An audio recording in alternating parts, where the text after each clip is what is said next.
सबको जय मसीह की। सुबह के समय हम एक वचन अध्ययन करेंगे जो नीति वचन के 18वें अध्याय के 21वें वचन से है।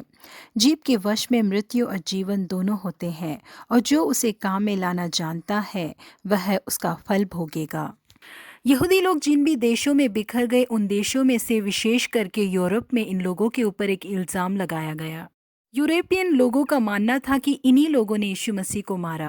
यही कारण था कि वहाँ के लोग यहूदियों से नफरत करते थे। पिलातुस ने जब यीशु मसीह को मृत्यु दंड के लिए लोगों के हाथों में सौंपा, तो उस समय भीड़ के सामने अपने हाथों को धोकर उनसे कहा कि मैं इस धर्मी के लहू से निर्दोष हूँ, तुम ही जानो। लेकिन यहूदी लोगों ने उस समय कहा था कि इसका लहू हम पर और हमारी संतान पर हो। उन्होंने जो ये शब्द कहा था वो केवल उनके लिए नहीं, उनके आने वाली हर एक पीढ़ी के लिए श्राप बन गया था। यहूदियों ने जैसे कहा था उसके अनुसार जब जर्मनी पर हिटलर का राज्य था, उसने यहूदी लोगों को बहुत बुरी तरह से सताया। यहूदी लोगों को जल्द से जल्द और बड़ी तादाद में मारने के लिए इनके लिए एक जहरीला कमरा तैयार किया गया। इस कमरे को बहुत बड़ी जगह में बनाया गया था।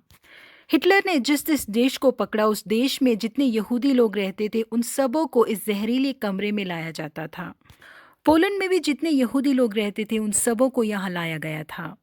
वहाँ पर जिन यहूदी लोगों को ले आया गया था, उन लोगों से उनके सोने के गहने, उनके पैसे, उनके बहुमूल्य वस्त्रों को छीन लिया गया था।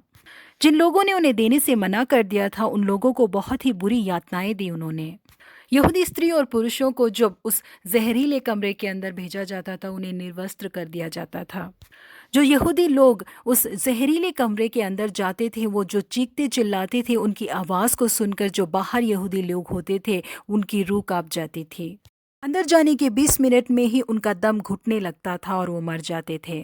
जहरीले कमरे के पीछे उन लोगों की लाश को खींच के ले जाकर कब्र में फेंक दिया जाता था।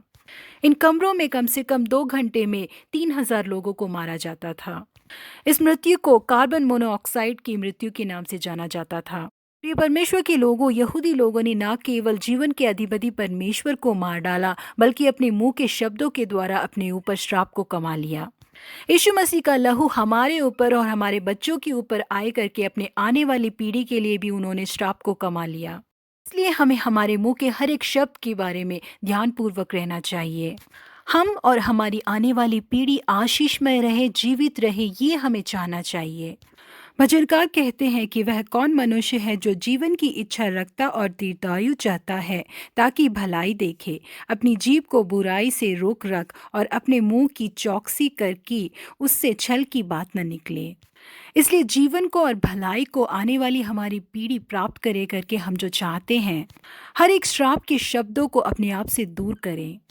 आशीषित शब्दों का इस्तेमाल अपने जीवन में करें, तभी हम और हमारी आने वाली पीढ़ी आशीषित हो सकेगी। प्रभु आप सबों को आशीषित करे। Have a blessed day.